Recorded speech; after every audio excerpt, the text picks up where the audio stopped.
common ground, never middleman, understand. This is Trippin' Jim, we do what we want, you do what you can. Can you comprehend? If I think, then therefore I am. This is not a test, y'all should've came with a plan. I'ma stand on this conversation, ain't no constant hating. You need to get to the point, and we bring in the navigation. If it's a fork in the road, we'll make a lane in the grass. You are now tuned in to the DeadCenter podcast. What's up, everybody? This is Trip. And I'm Jim. This is DeadCenter, where we try to conversate, not constant hate. And Get to the point. And today's point is our friend of the show, guest for the third, back for the third or fourth time. First time on video. Yes. Jamal Steele, ladies and Woo! gentlemen. Awkward Seal. Yeah. What's going on, man? Man, I'm great. How about you guys? Man, good. Good to have you. Dream Defenders is blowing up in the area right now. Yes, it is. Let's cut straight to it. And coming straight off of our first squad meeting that we had. Squad with 2Ds. Yes, definitely. 2D squad. Squad. So. Squad. See? Y'all catching on? Exactly. That's awesome. Yeah. But, those are like our general membership meetings that we have. Mm-hmm. And we had our first one on Juneteenth. Now, if this is your first time hearing Jamal, he is the local chapter head of the Pensacola Dream Defenders. I'm actually our organizing lead. We have an amazing and awesome core team of just great organizers here in the area. I'm that guy that when it comes to going out canvassing, doing the phone banks, all of that great stuff, and just, trying to talk to people about, hey, this is what you need to do as far as Dream Defenders is concerned. That's where I fit in. I'm our organizing lead for our local chapter. So, very cool. With that, we have like a lot of amazing and great things that are going on this particular month. So let's get right down to what happened July 5th. July 5th, right here in Pensacola, Florida, off of C Street. There was an individual by the name of Tymar Crawford. Tymar Crawford was murdered by the Pensacola Police Department. So it was off the corner of C and Brainerd Street. So the story completely contradicts all witness testimony that the police is giving. And in any case, it's really no excuse for like 6 or 7 shots to the chest to be given to somebody, especially in front of his 2 children. So he was in his front yard, right? Yes, definitely. Yeah. What's the story? So basically, from what the police are saying, he was dumping narcotics out of his door.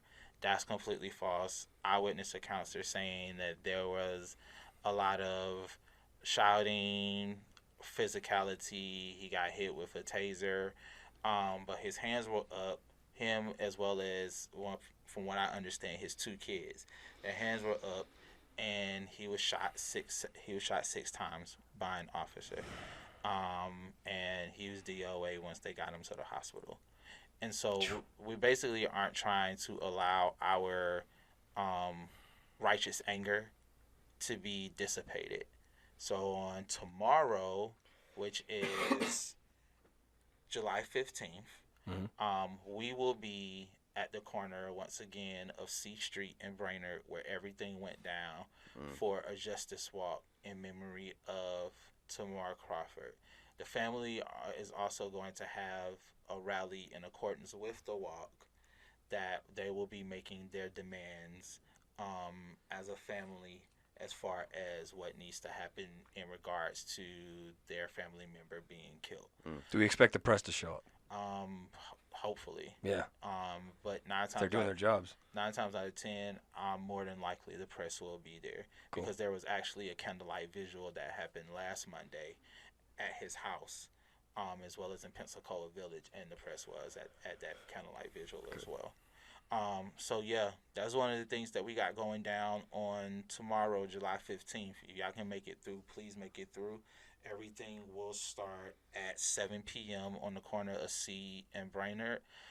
If you're looking to actually volunteer to help with the walk, make some signs, or just, hold signs, or just want to be a part of this, you can meet us at 1215 North C Street at 6:30 p.m. on tomorrow, because Pensacola Dream Defenders, along with the Answer Coalition, are joining forces to expedite this walk. So that's one thing that we have actually going on. And also on the 26th of July at the Fricker Center on North F Street, we are having our first ever People's Assembly. The People's Assembly is exactly how it sounds. It's an assembling of the people within the community to let them know exactly what Dream Defenders is doing within your local community. We are not the only chapter in the state of Florida that's having them. Every chapter in the state of Florida is having one in July. Actually, if I'm not mistaken, and I know I'm not because I saw pictures this morning on Facebook, the Gainesville chapter had theirs yesterday. Okay. So everybody in the state is having their People's Assembly, and ours will be on the 26th of July from 6:30 to 9:30. We'll be talking about the state attorney's work that we're doing through Dream Defenders. We'll also be talking about our Invest Divest initiative that we're introducing in the state, and a lot of the other things that we as a local chapter have been doing under the Dream Defenders banner. So that's something that you don't want to miss as well. Food will be catered, so it will be free food. Wow. If you got kids, we got we got child care available for you during that time, so you can be fully attentive and diligent in everything that's going on. And it's going to be a great time. Wow. That's awesome. So yeah, Covering all the bases too. That's great. Definitely. That's awesome. Yeah, 6:30 to 9:30 on the 26th of July. Franklin Center. The Fricker Center. Sorry. Yeah, Fricker Community Center. That's on North F Street.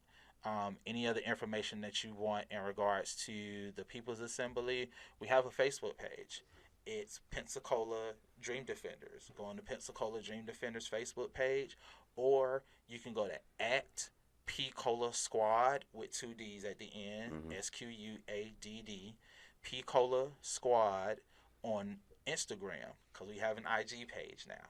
Sweet. So, yeah. Nice. Check us out, and we give all the information there. But yeah, it's going to be an incredible time. And all of this is actually leading to our major event that we have in August, which is August the 2nd through the 4th. Dream Defenders, as an organization, is having our statewide convening in Central Florida.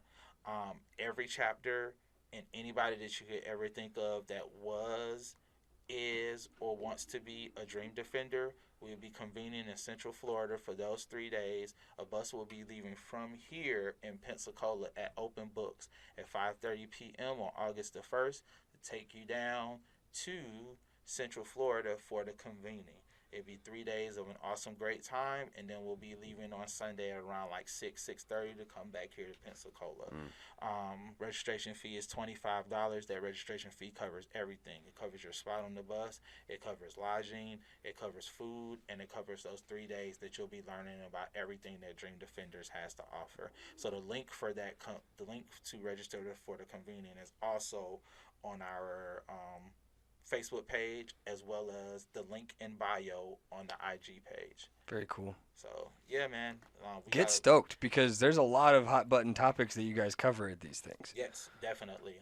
Once again, like I said, our main thing that we're doing is, of course, as Dream Defenders, we're a prison abolition organization. So what we're trying to do is we're trying to introduce the restorative justice alternative programs that we have been implementing within the chapters and within the communities here in Florida, just to let you know, hey, the prison system and the current policing system, as you all have it now, it's not working. It's never worked. So this is the thing that you should be doing, this restorative justice. It's time for us to start actually talking to these people, finding out exactly mentally what's been going on with them, emotionally what's been going on with them, financially what's been going on with them. There are a lot of things that's going on within our communities right now that if we earnestly and diligently fix those things that's going on in our communities, it'll get to the root of eliminating most, if not all, of the crime that happens within these communities in our cities here in this state. Like I said before, Dream Defenders is a state-run organization. So right now we're focusing on the state of Florida. We're focusing on implementing individuals that can actually run for some of these offices here in the state of Florida, for them to run and essentially infiltrate the system, so that way they can let people know in these political spheres, hey, these things that we've been doing aren't working. Let me show you some things that we've been doing in our communities through this organization that are working, and we can start the process of actually getting these things implemented that Dream Defenders so hold diligently through in our hearts through. Once again, what we have, the Freedom Papers. The Freedom Papers, in my honest opinion, is one of the greatest documents that have ever been written about enacting social change and social justice within the state of Florida, and essentially, hopefully, within this nation. We are, as has always been stated, we are an organization that's for the empowerment and the liberation of Black, brown, and working class white people here in the state of Florida.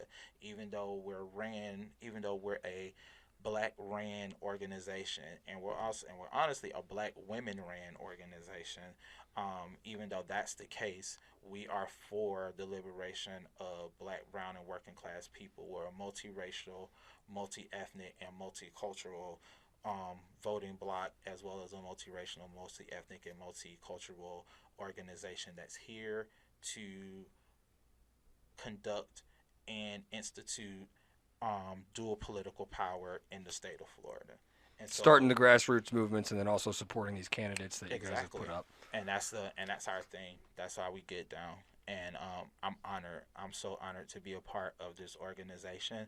I'm also honored that we have a really nice size following of individuals that will be going to the convening this year from Pensacola, because last year's convening, I literally was the only person from Pensacola that was at the convening last year. So we could tangibly see the growth of the chapter through this yearly visit. That's awesome. Yeah.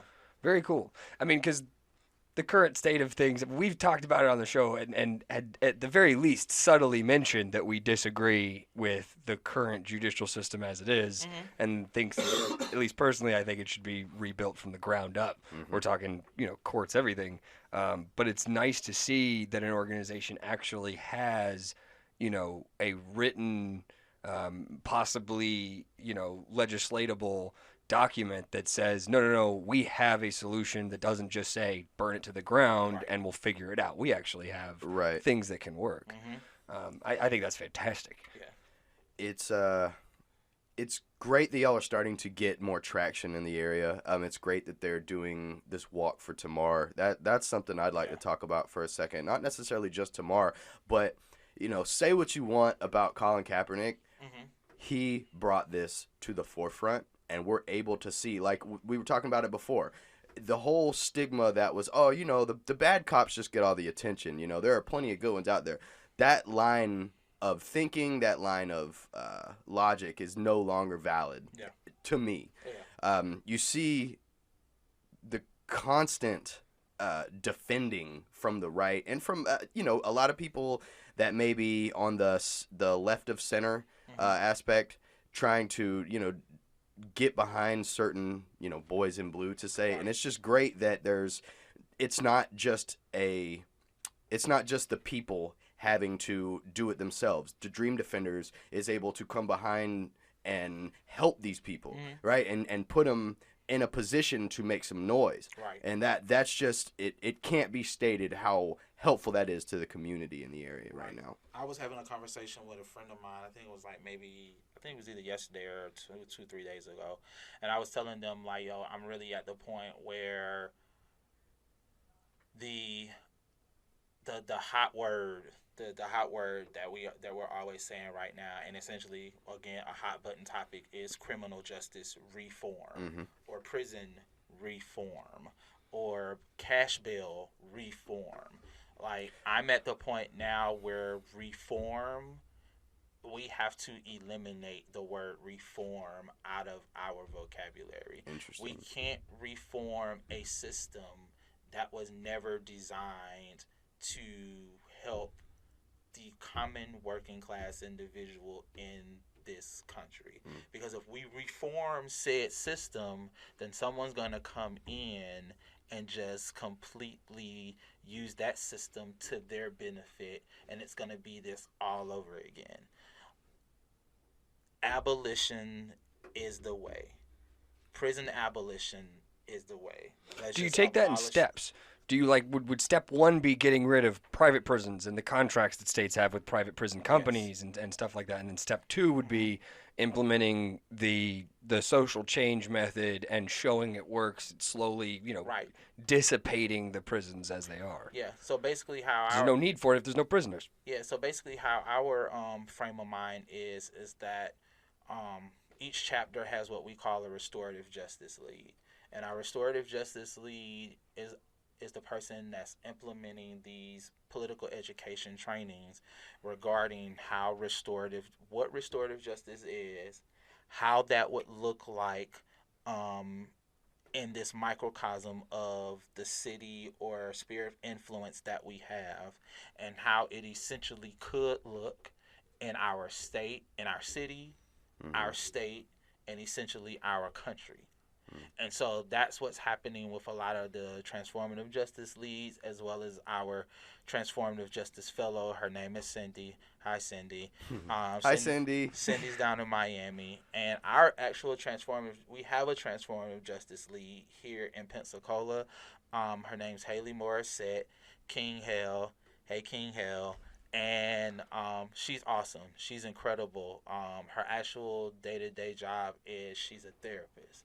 So she's actually perfect as far as being a transformative justice lead. And honestly, if she wasn't a therapist, she still would have been a great choice for transformative justice lead for this organization, because she cares about the hearts, and she cares about the hearts and the minds of the people, and she cares about enforcing the love ethic, which is the principle that we stand on as far as Dream Defenders is concerned.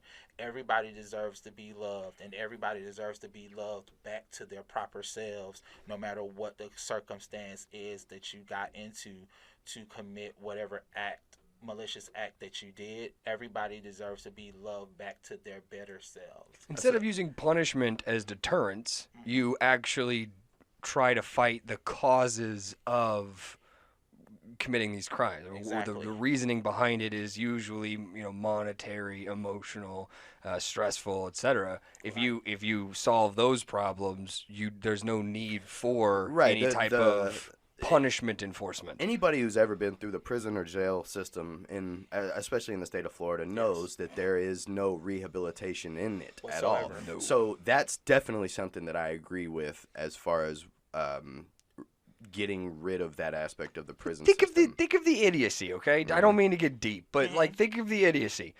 The system is there to be a deterrence from crime, right? The system is meant to say, hey, you don't want to come back here, don't do that again.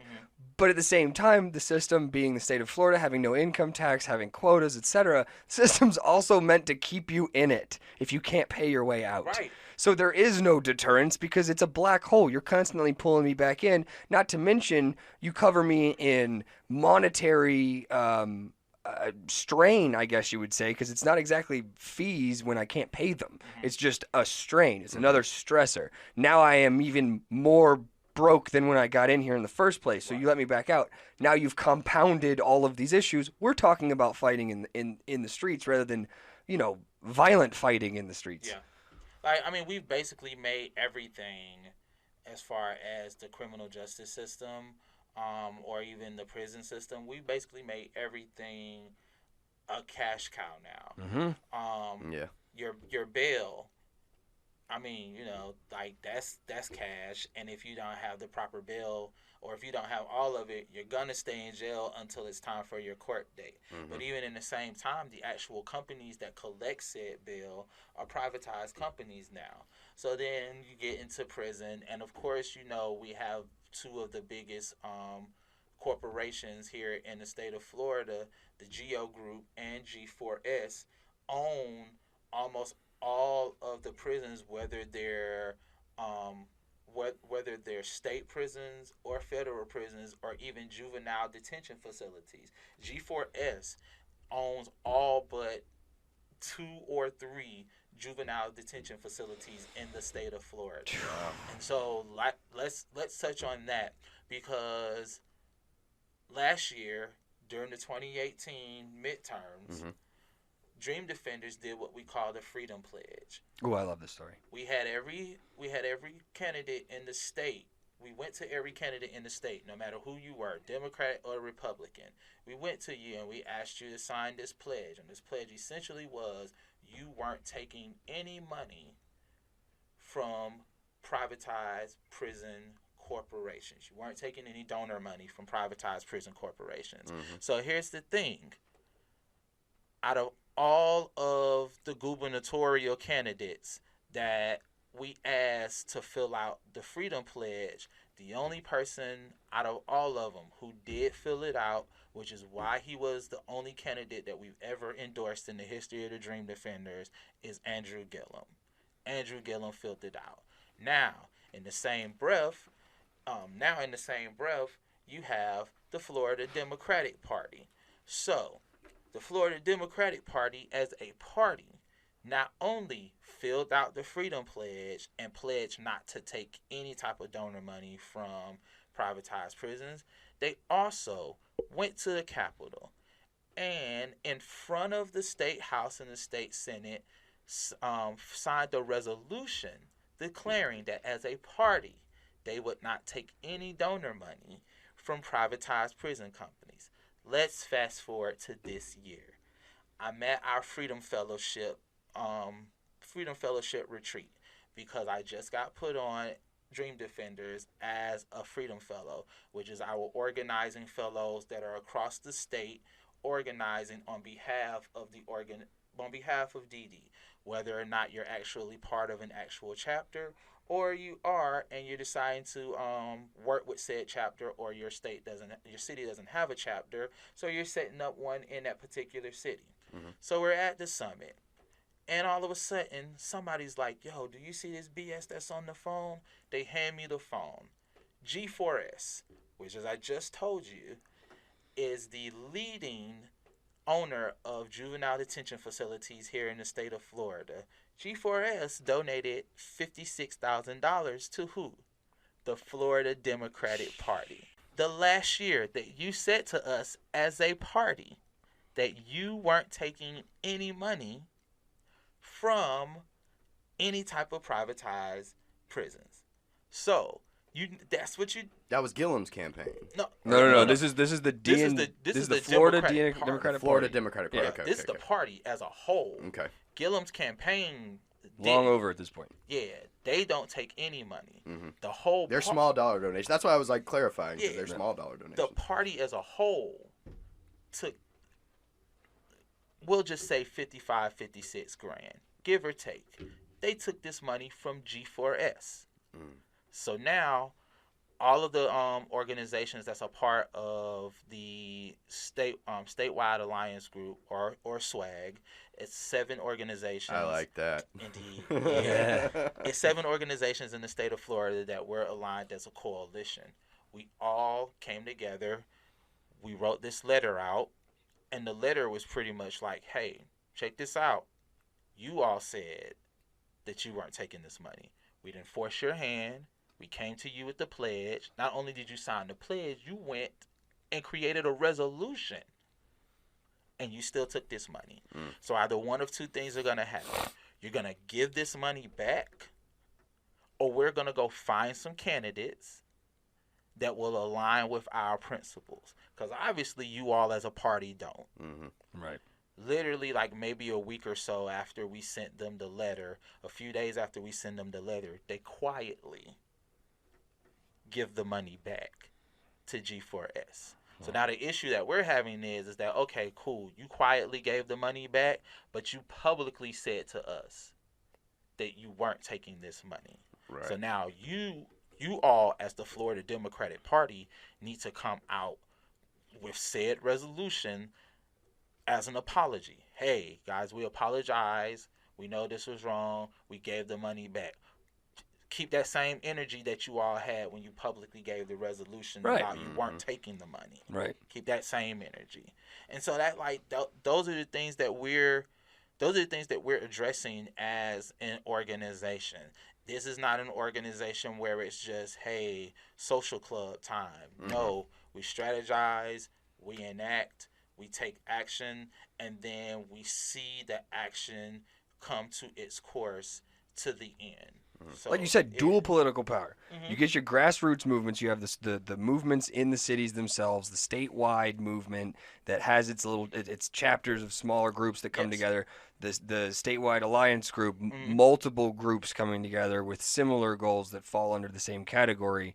And then at the same time, the other side, the dual part of it is you put up candidates and you support candidates that assure you as an organization or come from you as an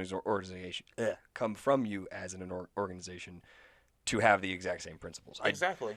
I mean, that's how, excuse my French, that's how you get shit done in this country. Yeah. Legit. And that's the reason why I'm so proud to be a Dream Defender, because the only other place that you've seen dual political power work at is in Jackson, Mississippi. Jackson, Mississippi, Google it. It's called the Jackson Kush Plan. Jackson, Mississippi, there was a coalition of organizations that came together and said, this is how we're going to do this. We're going to put people on the ground floor that's going to organize, but they're not going to be these people that, the only time that you see them is during election season and then they're out. Because there are already organizations that exist within the city, within Jackson.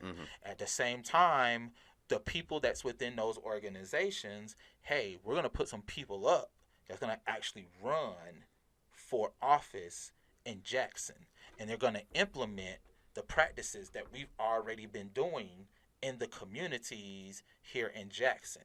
And that's how both mayors Lumumba the father, and then the son Lumumba, that's how they ended up both becoming mayors of Jackson, Mississippi, because of the fact that they were already actively part of any of these organizations that was part of this coalition in Jackson. And so they already adhered to the principles and practices of these organizations, and they were able to implement these practices within the city. And so that's literally how you get things done within your community, and that's how Dream Defenders is going to get things done, not just in the state. So you guys have a model to follow as well. Yeah, that's definitely. Awesome. It's great to see Dream Defenders starting to make moves like that, and I had no idea about that situation you had just laid out for us. Let's when you talk about prison abolition. Yes. Because I'm all for victimless crimes not being punished, or there being, if you have an addict, an addict needs rehabilitation. We had this conversation recently. I'm very libertarian on drugs and even drug dealing.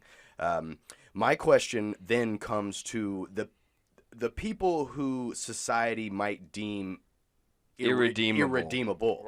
Right. The sociopaths, the rapists, the murderers that's just, whether it was childhood trauma, the Ted Bundys, etc. Exactly, the heinous acts, not the guy who robs a bank and accidentally and in the act kills somebody because he was trying to feed his family, and obviously that's not every time, but more often than not, like you were saying, a lot of times people start drug dealing and then committing other crimes when they're drug dealing, and it all stems from not having the economic availability to succeed.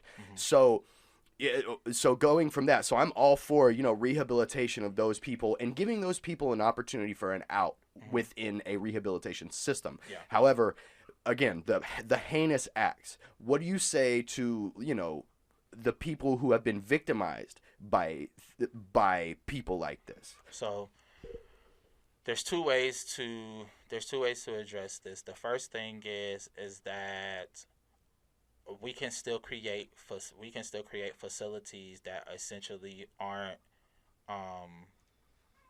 aren't facilities of incarceration or facilities that's going to essentially put these people back out there as You guys keep talking. criminals.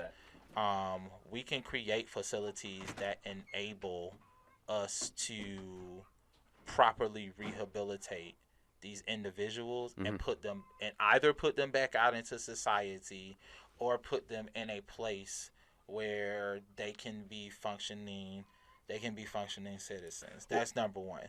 The second thing is that for those individuals who have committed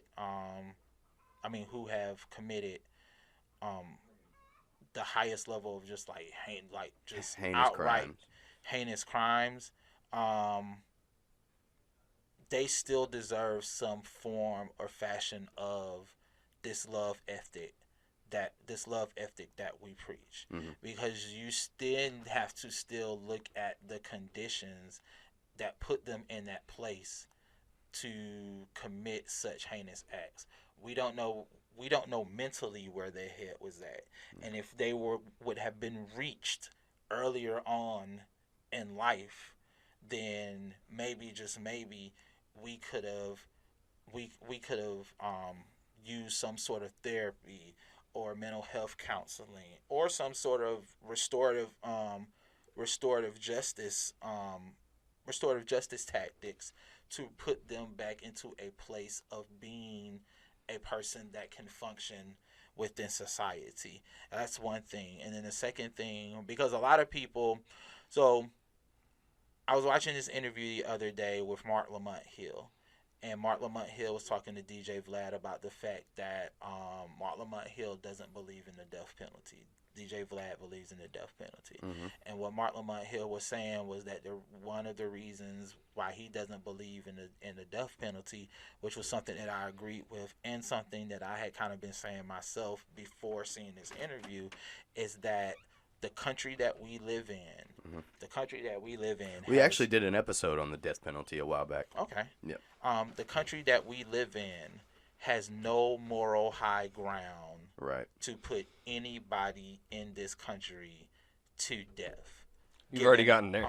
Given all of the things that this country has done historically and currently to black, brown, and working class white people in the United States of America. So there has to be some other form of rehabilitation or restoration that can be put in place to bring these people back as promising citizens within society. Everybody deserves that, because not only Even if you take a life or rob somebody of their, of their innocence, I guess is the best way to say it. Like, even I'm too big of a Batman fan not to jump in here. yeah, right. Okay? There are those that are, as the comics put them, criminally insane. Right. It's their own decision in their mind is, this is who I am. Right. This is how I'm not going to stop. Right. You don't need a prison to hold them, because if you have an ultimate level of rehabilitation that is involuntary, that you have to do this because we're restraining you, we're going to make it happen. Right. You still don't need prisons to make it happen. You could have a mental institution for the criminally insane. You get Arkham Asylum, but not as dark. I was Not as about dark. to say, that never works out.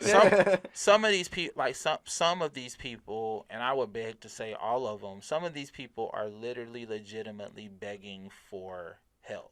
Right. And the thing is that we as a society have ignored them for so long that it becomes the situation of your kids begging for candy, begging for cookies for so long. And then you keep ignoring them, or you've told them no, or you just keep ignoring them to the point that they do something that causes some sort of erratic reaction. Right.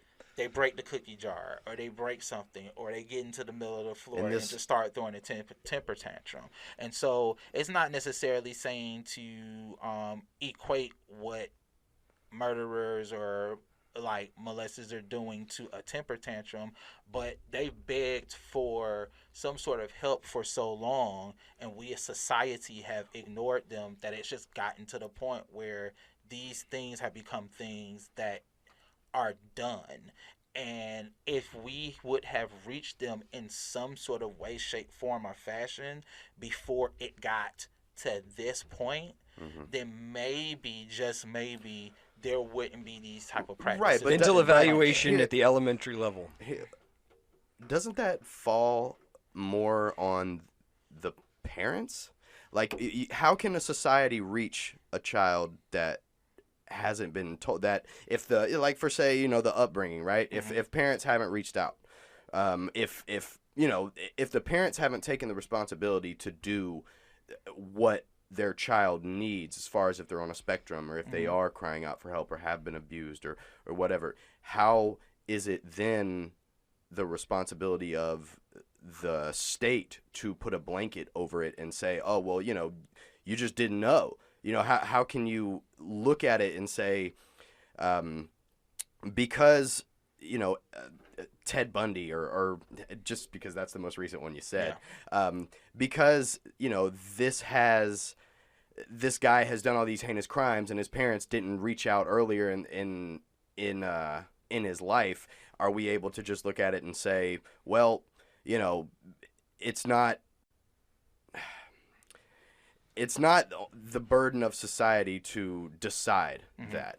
Does that make sense? I don't know. I feel like I'm running. You off need track. to look at this from, and we spoke about this when we spoke earlier. Yeah. And I just mentioned it, the idea of taking steps. If you're going to abolish prisons, you don't get rid of all the prisons at once and wave a magic wand, and all of a sudden you have, you know, millions of prisoners that are now, you know, all these different levels of cases, and you don't have the structure, the bureaucracy to deal with it. So you have to look at it from a long-term goal. In my opinion, and correct me if I'm getting too far off base, but I have heard one possible solution when it comes to this kind of stuff. Like you were saying, you got to get to it earlier. Right. Similar to solving the issue of poverty, stresses of you know, everyday life that cause crime to happen. You can similarly start before a mental illness can manifest, or evaluate at it. So I've heard that, and again, this is going to be very, very liberal when I say this, but it is the case. If you fund and qualify teachers at the elementary level, like we're talking first grade to fifth grade, you qualify them not to be the $55,000 a year glorified babysitters that have to put up with 30 unruly kids. Less than that. And you put them in an inner city, and we got compounding problems there too. You want to talk about issues with parents. You go into poor communities, parents are almost dependent on that kid going to school so that kid can get away from how bad their life is. And it comes on the teacher. It falls on the teacher's shoulders to have to sometimes call in the state to step in and evaluate a child's case because they wouldn't know otherwise, but the child says something at school. And not even just teachers. Like, there are many states, including Florida, many states that have, of course, you know, your guidance counselors, but some of them also have therapists and psychologists that are on the payroll at the school. That level. Here in Escambia County, though, there's literally 62 schools in Escambia County that don't have a therapist, that don't have a psychologist, A counselor of Yeah. any kind. And you wouldn't think, like, I personally don't have any children, so, like, you know, this is something that absentmindedly I wouldn't think. Like, who needs to sit down with a therapist at you know, second grade level? Like, oh, come on. But if you really think about it, these issues manifest that early. Yeah, and I'm being definitely able to have somebody who is a fan of childhood therapy. right. So put qualified and fund qualified individuals in these positions that early, and you will catch these cases way before they manifest in violence or crime. And so the other thing, once again, as I've stated before, with Dream Defenders, we are looking to introduce restorative justice systems within the communities that we inhabit as far as the chapters go. So here in Pensacola, let's show you all what restorative justice looks like in these particular communities that these type of situations are effective by.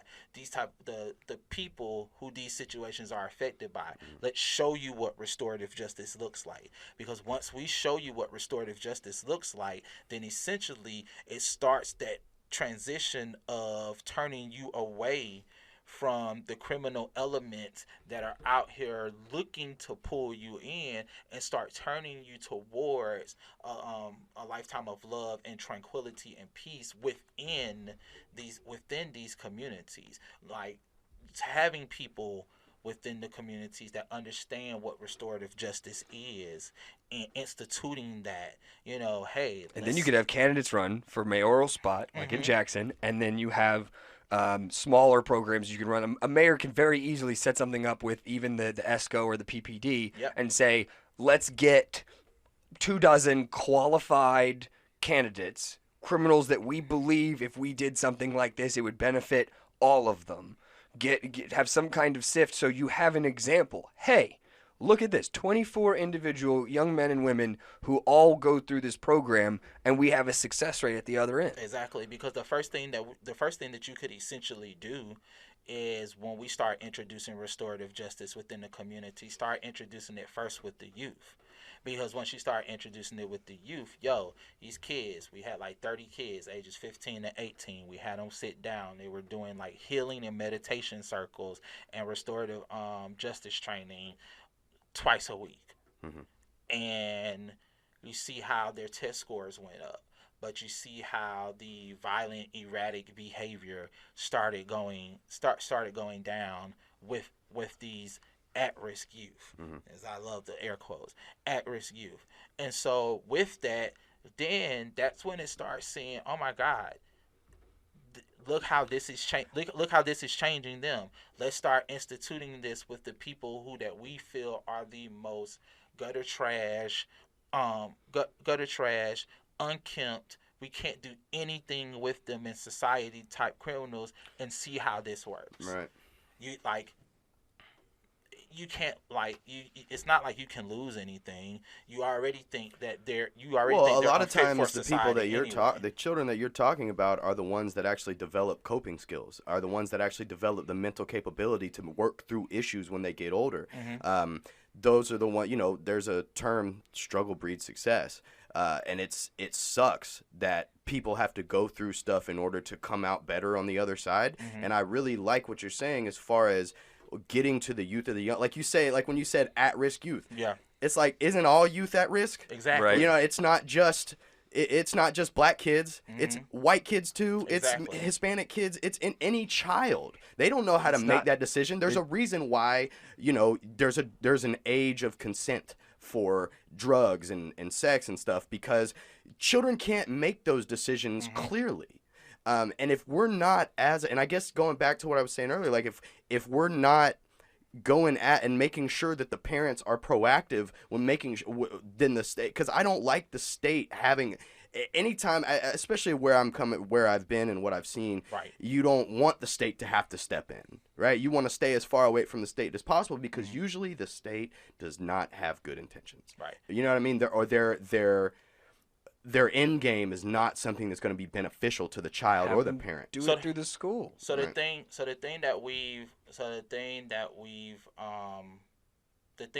learned so long, and it's only because of the fact of how the system has been so perverted. The thing that we've learned for so long is that we can't allow the government to have their hands in things. We can't allow the government to keep putting their hands in things. The problem with that is that essentially we as the people, we're the government. The problem with that though is that a lot of these politicians have allowed corporations and big interest groups to infiltrate bureaucracies and influence their part of the current and issues influence with our their republic. decisions. If we had the government as it was originally intended to be operated in the United States of America, for the people by the people, then we wouldn't have these issues about, we wouldn't have these issues of allowing or wanting the state to not have their hands in anything. When you truly believe that you are a representative democracy, when you truly believe that you have a government for the people, by the people, then you don't say things like, I don't want the government involved, I don't trust the government. Yeah. And so that's the thing. The people that we are electing. Yeah. And so that's the thing that we're looking to do. Like, the state should have their hand in this situation, because the state is sending your parents at risk youth. The state is sending your parents to work for 20 to 40 hours a week and paying them garbage.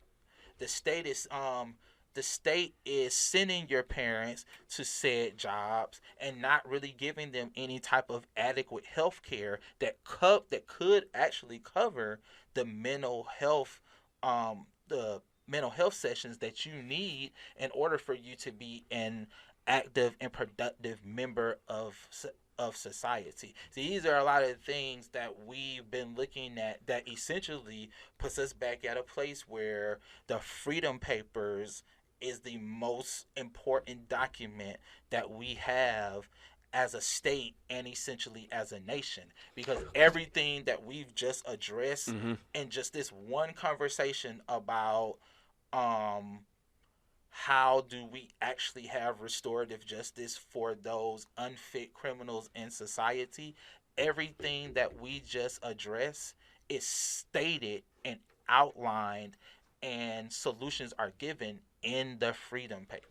So the Freedom Papers, again, correct me if I'm wrong, but I want to say they start out at reform, or not prison abolitionist, with the justice that reformative justice, and then it goes into other rights that as a human you have, Right. and it follows that if you come up with any, like we just did in this discussion, which is pretty neat. Yeah.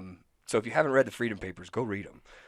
You start out with that, and then you go into, you have the right to work, you have the right to unionize, and these are things that when you look at them at the broad stroke picture, you can see the list of issues that cause crime that these solutions would address. So even before we did this episode today, just during the week, and I know that both of you have been paying attention to it, because you all have actually been putting comments up under them. This whole entire week, I've been putting questions up on my Facebook page, and the hashtags up under them have been Freedom Papers and Freedom Summer, but they've been questions. The one that really hit with me was when you said, what would you be able to do if money wasn't a problem? Yeah. And while I'm not, I'm don't consider myself a socialist, at the same time, it's like, I would be doing what I enjoy doing rather than doing a slave type feeling. I would feel like going to work in the sun all freaking day. I do pest control. It's hot as hell in Florida all day. You know what I'm saying? Like, I would absolutely be doing DeadCenter stuff or Scenic Studio stuff nonstop. Exactly. And the drive, the monetary drive to do certain things, while, as a capitalist, you would say that is the drive that you want. That's the drive you want to.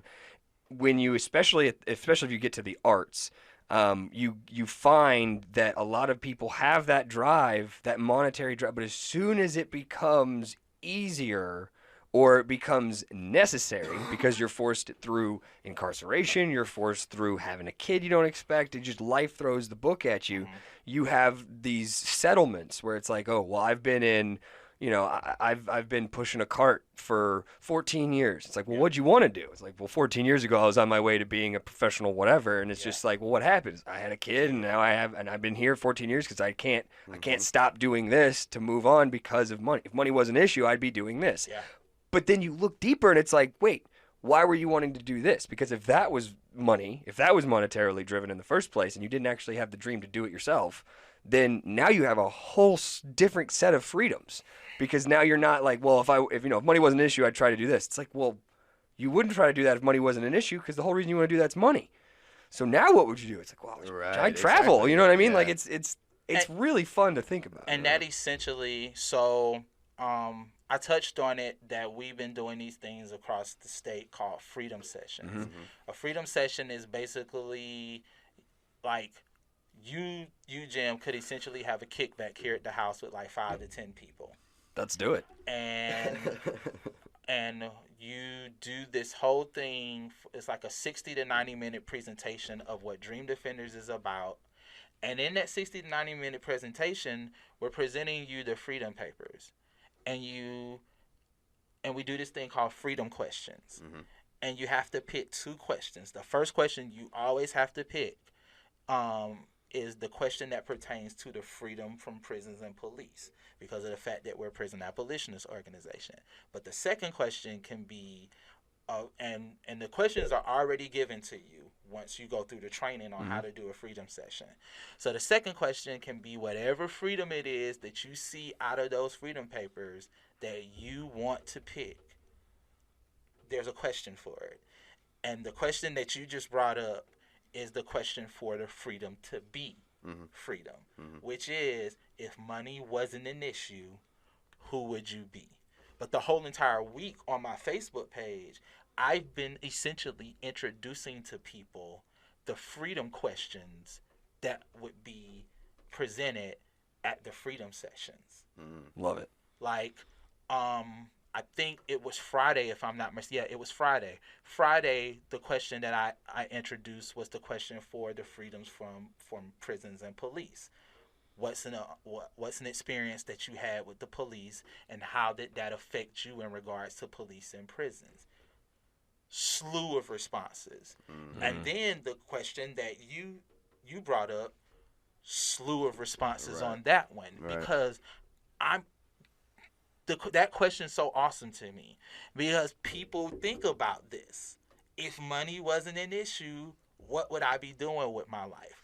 Who would I be as far as my life is concerned? And even if you haven't thought about it, as soon as that question gets asked to you, now it's like, oh snap, what would I be doing with my life? And this is and that starts dialogue that allows us to get stories as far as what the people in the community would want to do with their life, but also what they would want to invest the money in, that the local municipal governments are putting towards public safety, which, as we all know, public safety is just a nice little word for prisons, police, and anything else that they require as safety.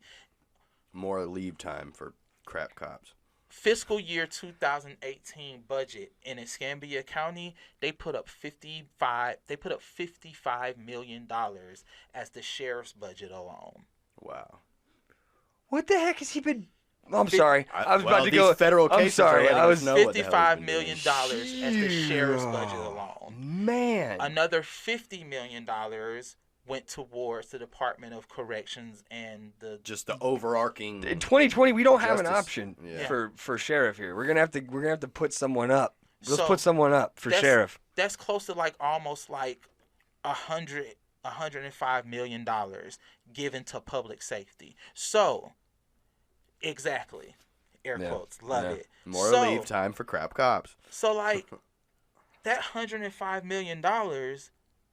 What would you want your government to invest in? Just your government here in Escambia County. What would you want them to invest that in instead of public safety? Housing. Sorry. Exactly. Got a really bad rent problem here. And Housing. anyone from local, you know what I'm talking about. You probably pay way too much in rent. Housing, education, healthcare. We have to literally, as the state of Florida, ask our government, can we put Medicaid expansion on the ballot next year? We as Dream Defenders, we've been around in every place that we have a chapter in the state of Florida, asking people to sign a petition for Medicaid expansion. And hopefully with this whole thing that they've just passed in the Florida House and Florida Senate, where you may not even be able to put put ballot initiatives on the ballots anymore. Hopefully that can actually be on the ballot next year. But if it is, we literally have to ask our state government, can we have essential health care? Right. Can our county do something differently? It's like only if it's a state initiative on the ballot. And it's So approved. like It has to be an overall, not just local government. And with what I just did, I really just gave you just a quick Cliff Notes overview of our Invest Divest initiative. Are they trying to? I don't mean to stop the conversation, Dead, but I want to elaborate and digress a bit. Did I hear that right? They just passed something that they're trying to make it harder for constitutional amendments in Florida. Yep. That's a definitive point of our state constitution. Is Yeah, that if because Tallahassee they keep doing these dumb amendments. That's like, hey, do you want offshore drilling and no vaping in public on the same damn amendment? That's Tallahassee getting in the way because and this is probably why they're actually doing this legislation, which ticks me off to no extent. I have to do some more research on it, but in Florida, I'm going to use medical marijuana as an example. I apologize for anyone who doesn't like that topic, but in Florida, local government, local voices, the Democratic Party especially, we had the whole thing with Nader back in freaking 2000. So we're talking almost 20 years. At the time, it was like 15, 16 years. We, as a state people, have been telling our representatives that medical marijuana or cannabis legislation needs to be changed in the state. And Tallahassee has had their thumbs up their butts and not done anything about it. They have done literally zero when it comes to it for 15 plus years. So finally, the state stands up as a people and says, we're putting it on the ballot as an amendment, and as long as 60% plus votes for it, we're going to do it. First time around was 58. Yep. We have that limit at 60. But we now have told Tallahassee everyone wants this, or at least a majority wants this. Not a super majority yet, but a majority wants this. So put it on there again.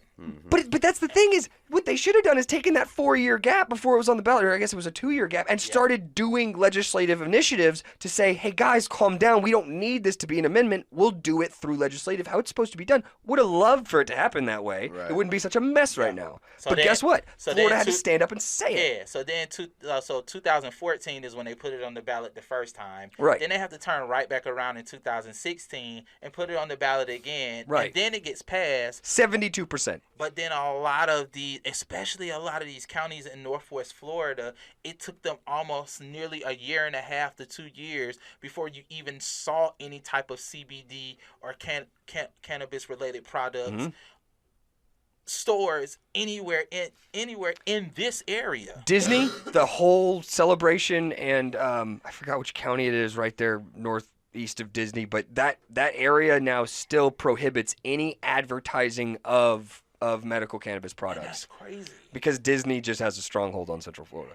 But no, I think it's nuts that they would try to put those walls up and us be cool with it, because right now that's our one check and balance is that we can supersede you if we get 60% of the populace. So yes, it started with the medical marijuana situation. Amendment 4 now. And now Amendment 4. It intensified with the Amendment 4 situation. So we put Amendment 4 on the ballot.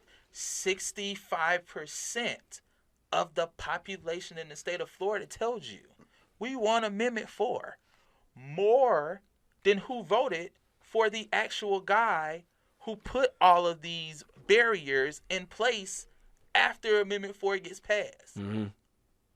We told you we wanted it. People who voted for you, DeSantis, told you they wanted it. And it was very publicly brought before the Florida Supreme Court, and the Florida Supreme Court said, yep, black and white, this is what it can be written right into the Constitution. The way the legislation was written, it was already heard by the Florida Supreme Court. Right. It was their oral arguments were already decided on Amendment 4 before it ever went on the ballot. So here's the thing. It tells you in Amendment 4, hey guys, as soon as you get out of prison, whatever measures of your parole or probation you have to fulfill, you fulfill those first. Right. So and then you get your voting rights back. Most people, in most cases, already have restitution as part of their probation or parole. Right. So you already have to pay money to begin with. Probation but costs. It's not to the state. Well, probation costs and restitution are the two things that fall under your ability to regain. Exactly. Not court costs and fees. Not court costs and fines. That you will be, I think, ticketed for that if they go on too long, but it's not. But to the point, though, and can we plug this real quick? I went ahead, I did it yesterday, but there's a GoFundMe right? Isn't that what it's a GoFundMe put on by? Take away. I'm sorry, I don't have enough information. Oh yeah. I think it's I called. know where we're going. Oh yeah. I shared it. I think it's called We Take the Vote. Right. We Take the Vote. Once again, it's another coalition of organizations here in the state of Florida that have decided, hey guys, check this out. So you want to put these court fees on as a way to prevent these 1.5 million people from getting their voting rights back. That's cool. We've done the math. It's $2.5 million that needs to be paid to the state of Florida in order for these people to get their voting rights technology's back. great. So this is what we'll do. We'll set it up to where anybody in the country, not even the state of Florida, in the country, can donate money to essentially help pay these people's fees back. And they're over 10% of the way there to that 2.5 to 2.8 somewhere in there million. I mean, it's awesome. It's awesome that again. I'm not sure the actual website address, but it's on DeadCenter. And it's also on the Pensacola Dream Defenders page. Go there, click the link, and you can donate as well. When it comes, we'll make sure that all the links are with this the initial post for this episode. Yeah. But I just think, again, it's so cool that, once again, Tallahassee goes to put their legislative walls around something, and the people themselves stand up and go, no. Yeah. I just think that's so cool that we could do that. So basically, medical marijuana, then Amendment 4, and then now Medicaid. And now you all want to put Medicaid expansion on the ballot? Yeah, let's see how hard they're going to fight that. So here's the thing. When the Affordable Care Act gets put into place, the Affordable Care Act already has a set amount in it that's sent to every state in the country, and that money is simply for Medicaid expansion. The money that Rick Scott was playing around with, that he got hemmed up for, it was that money. It was that money. Yeah. I mean, I'm sure everybody. To his defense, there was really nowhere to put it because he didn't do the legislation. I'm sure everybody remembers the video of him getting cussed out in a Starbucks in Orlando. Yes. God, do I remember that. Oh, that was fantastic. It was I laughed fantastic. so hard I cried. Yeah, that was one of the best. But the lady was on point. It's like, we as the constituents voted to be able to expand this stuff. You were given money. You were given the opportunity. And you just said, I will not. How evil do you have to be to go, what's this money for? My pocket? Oh, sick people. You mean my pocket. Well, I think it also has a lot to do with wanting to be reelected or running because he ran for senator right after that, right? He won that spot. Exactly. And he came out, and I guarantee you a lot of it, we're not going to be socialists with this damn Medicaid expansion. He didn't quite go that far because... But no, well, just like here, you have David Morgan anointing his successor in Chip Simmons. It was similar with Adam Putnam being anointed by Rick Scott. I mean, it was almost the whole 8 years of his term. Adam Putnam was his little guy on the side, his sidekick, the Robin to his Batman, trying to get, or I guess the Malfoy to his Voldemort. I don't know, but he was trying to get. I mean, Adam Putnam went into that first debate with DeSantis like, what the heck am I even doing here? Just give me the seat. Yeah. Exactly. And he lost because of that, but he lost to a Trumpian that had that ideology of we're going to follow the Trump-type Republican. Right, we're going to follow the Trump model. Yeah. And but I think that may have caused Rick Scott to bend and bow a little bit now that he has been elected. Because Rick Scott was on that stage at the airport with DeSantis. He was. You know what I'm saying? He got the backing from Trump because he was like, he's the only Republican running for that spot. Of course, he's gonna get the Trump bump. Right, but if he would have came out and not. If he had gone against Trump, that's what I'm saying. You're right. He wouldn't have gotten the same recognition. We don't have to get how scary the Trump thing is. Wasn't that because the Bill Nelson Rick Scott race was way closer than the DeSantis Gillum race? It legitimately was. Like they had to do the recount on that race like twice. Yeah, because I still remember they were like the lawsuit. DeSantis. Yeah, that's right. I remember DeSantis they projected him the winner even after, but then they recounted that twice, like you said, because it was like less than 10,000 votes. Well, both of those are really big names in this state. Both of those are lifetime politicians. Man, I hate to be the guy, but we are pushing on time. All right, then let's just wrap up with the type of bigotry that the Dream Defenders openly fights, Yes. and their whole swag openly fights. With Donald Trump's tweets, was it yesterday or this morning? This morning. This morning. Yes. When xenophobia starts to get aimed at U.S. representatives. Hey, man, this shut off. Off? Yeah, it's. All right, sit down. Let's just let's start that again. Do the I don't mean to be the guy. I don't mean to be the guy that had to cut us off, man, but we're pushing it on time. Well, then I'm gonna ask you now while we're still on the camera. Will you do a DeadCenter discussion with us on race relations and the progress and hindered progress we've made here in the United States? Absolutely. Heck yeah. Yeah. Then look forward to that because we're going to start doing these Absolutely. DeadCenter discussions. We've been talking about them for a while. They're just kind of hard because they're really long. All right, man, and with that being said, thank you, Jamal, for coming Thank you so on. much. Thank you so much. Absolutely. And get out to these events one more time if you want to plug those. Tomorrow, July 15th, 7 p.m. over at the corner of C Street and Brainerd Street. That'll be the Justice Walk for Tymar Crawford. And then July 26th at the Fricker Center on North F Street. That's going to be the Pensacola People's Assembly for the Pensacola Dream Defenders. Any other information that you need about those, go to Pensacola Dream Defenders on Facebook or go to P-Cola Squad on Instagram. That's squad with two D's. Word. Y'all make sure as well, check out www.thedeadcenterpodcast.com to get all this content, any other content, any areas. Link to our Facebook page. We'll have links to all the stuff we were talking about. Spotify, SoundCloud, any platform you get your podcast from, that's where you can find us. And if that's it,